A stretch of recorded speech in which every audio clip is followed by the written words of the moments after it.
Hello friends, कैसे हैं आप लोग। उम्मीद है फिट हैं, लाइफ एंजॉय कर रहे हैं। फ्रेंड्स, आज डिटेल से वीडियो शेयर करेंगे मिंट प्लांट्स के अबाउट।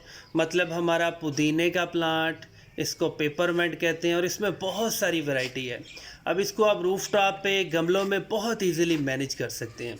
और अगर आप इसको रूफ टॉप पे ग्रो कर रहे हैं तो इसके बड़े साइज़ के अगर गमले यूज़ कर रहे हैं तो आप उसको ऐसी जगह पे रखें जहाँ पे हाफ डे सनलाइट आती हो।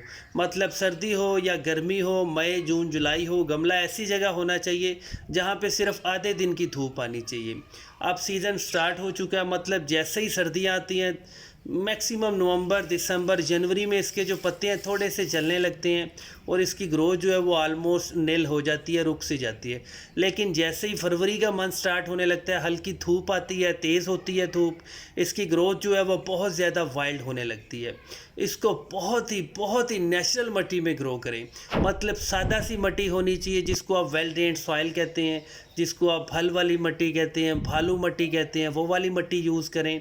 इसको गली सड़ी गोबर की खाद दिया करें और इसको हमेशा हमेशा बड़े साइज़ के गमलों में ग्रो किया करें।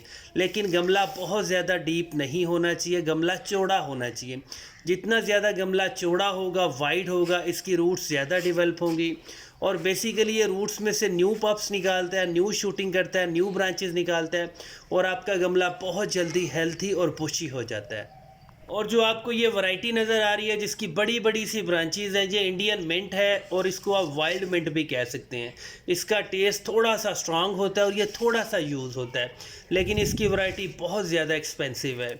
इसकी बड़ी बड़ी ब्रांचेज़ हैं, इनको हमने कट नहीं किया क्योंकि इसके ऊपर जब फ्लावरिंग होती है, फ्लावरिंग के अंदर से इसके सीड्स को हम सेव करते हैं और उनको सीड्स को दोबारा ग्रो कर सकते हैं, क्योंकि ऐसी वैरायटी आपको बार बार नर्सरी से या कटिंग से नहीं आप ग्रो कर सकती हैं। मिंट्स के प्लांट बहुत जल्दी ग्रो करते हैं। अगर आप इसको गमले में ग्रो करते हैं तो इसकी रूट्स ऐसे कुछ डेवलप होती है कि मिट्टी के अंदर से न्यू पप्स निकालते हैं। अब ये जो आपको एक बूटी सी नज़र आई थी, ये हमारे अफीम के प्लांट हैं जिसको आप पॉपी कहते हैं। इससे गांजा, अफीम, ये सब कुछ तैयार होता है। ये नेक्स्ट प्रोसेस है हमारा। अब ये ड्रम है, इसके अंदर हमने बहुत सारा वर्मी कंपोस्ट बनाया है।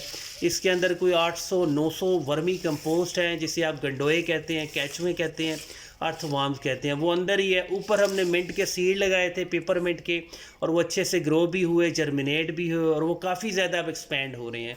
ओवरऑल प्रोसेस बहुत ही सिंपल है, लेकिन आपने कभी भी मिंट्स के प्लांट को प्लास्टिक के गमलों में ग्रो नहीं करना। चाहे वो चौड़ा गमला हो, चाहे डीप गमला हो, गमला सिर्फ और सिर्फ मिट्टी का गमला होना चाहिए। अगर आप इसको ज़मीन में ग्रो कर रहे हैं, क्यारी में ग्रो कर रहे हैं, फिर तो बहुत ही आइडियल है। ये बहुत जल्दी एक्सपेंड करते हैं। गमला बहुत ज़्यादा चौड़ा होना चाहिए, मिट्टी का गमला होना चाहिए, जिसको आप मिट्टी का प्याला कहते हैं। ड्रेनेज होल्स के ऊपर कोई पत्थर रख सकते हैं, कोई कंक्रीट का टुकड़ा रख सकते हैं, मिट्टी को फिल करे। गली सड़ी गोबर की खाद बहुत ही बेस्ट फर्टिलाइज़र है, अच्छा फर्टिलाइज़र है। और अगर आप फील करें तो इस लीव, जितने भी ये मिंट के प्लांट्स हैं, इसके छोटे छोटे से लीव्स हैं। अभी इसकी जो ग्रोथ है वो अभी स्टार्ट हुई है, ये बहुत ज़्यादा वाइल्ड ग्रो होगा, फिर इसके लीव्स का साइज़ भी बड़ा हो जाएगा। अगर आप चाहें तो गली सड़ी गोबर के अलावा भी बहुत सारे फर्टिलाइज़र दे सकते हैं, जैसे आप कंपोस्ट दें, गले सड़े पत्तों की खाद दें, वर्मी कंपोस्ट दें। ऐसा खाद देने से भी इसकी बहुत जल्दी ग्रोथ होगी। लेकिन जो लीव्स का साइज़ है, लीव्स के साइज़ को बड़ा बड़ा अगर आपने करना है तो वो गली सड़ी गोबर की खाद ही सबसे आइडियल फर्टिलाइज़र है। और गमले की मिट्टी आपने थोड़ी सी मॉइस्ट रखनी है।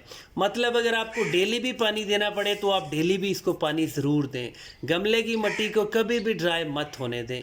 लेकिन ड्राई का मतलब ये नहीं है कि बहुत ज़्यादा इसको बंजर बना दें, इसको बहुत ज़्यादा हार्ड कर दें। और वेट करने का भी ये मतलब नहीं है कि इसकी सोगी बना दें, कीचड़ बना दें। मतलब गमले की मिट्टी के अंदर थोड़ा सा मॉइस्चर होना चाहिए। फिज़िकली वो आपको थोड़ी सी मॉइस्ट फील होनी चाहिए, मतलब 50-50 की रेशो होनी चाहिए। ऐसा अगर आप सीन क्रिएट करेंगे तो आपके गमले बहुत ज़बरदस्त ग्रो होंगे, मिंट के लीव्स भी बड़े होंगे। और जब भी आपने इनको प्रून करना है, इनको हार्वेस्ट करना है, हाथ से ब्रांच को मत तोड़ा करें, इसको सीजर से या कटर से कट किया करें। इस तरह ब्रांच के ऊपर कभी भी फंगल इन्फेक्शन या कोई वायरल इन्फेक्शन नहीं आता है। इस तरह आपकी प्रूनिंग बहुत ज़बरदस्त होगी और आप इसको जितना ज़्यादा हार्वेस्ट करेंगे उतना ज़्यादा वाइल्ड ग्रो होगा। ओवरऑल रूफ टॉप पे आप बहुत सारी चीज़ों को एडजस्ट कर सकते हैं। स्पेशली आप मिंट के प्लांट्स, धनिए के प्लांट, टोमेटोज़ के प्लांट और चिलीज़ के प्लांट, ये 4 से 5 आइटम्स ऐसी हैं कि आपने कभी भी इनको स्किप नहीं करना है। बहुत ईजी प्रोसेस होता है। मिट्टी के गमले हमेशा यूज़ किया करें, प्लास्टिक का गमला कभी भी मत यूज़ किया करें। और आजकल ट्रेंड थोड़ा सा चला हुआ है ग्रो बैग्स का। ग्रो बैग्स के भी बहुत सारे इश्यूज़ हैं, उनको भी आप यूज़ मत किया करें। और जब आप ग्रो बैग्स को ऊपर छत के ऊपर रखते हैं, पानी देते हैं, तो छत भी आपकी मॉइस्ट हो जाती है, वेट हो जाती है। उसकी वजह से जो लेंटर होता है उसके अंदर स्लाब आ जाता है, जिसको आप कहते हैं सेम आ गई है। उसकी वजह से आपका लेंटर थोड़ा थोड़ा ख़राब होने लगता है, इसलिए अवॉइड किया करें। मिट्टी का गमला बेस्ट है, चाहे आपके फ्लावरिंग प्लांट्स हों, चाहे आपके वेजिटेबल्स के प्लांट हों, आपके फ्रूटिंग प्लांट्स हों। मिट्टी के गमले चौड़े चौड़े बड़े बड़े ज़बरदस्त हैं और बहुत ज़्यादा इनका वेट भी नहीं होता और कोई इशू नहीं है। लेंटर के ऊपर आप एडजस्ट कर सकते हैं, रूफ टॉप के ऊपर एडजस्ट कर सकते हैं, लेकिन मिंट्स के प्लांट को हाफ डे सनलाइट में रखना है अच्छी और आइडियल ग्रोथ के लिए।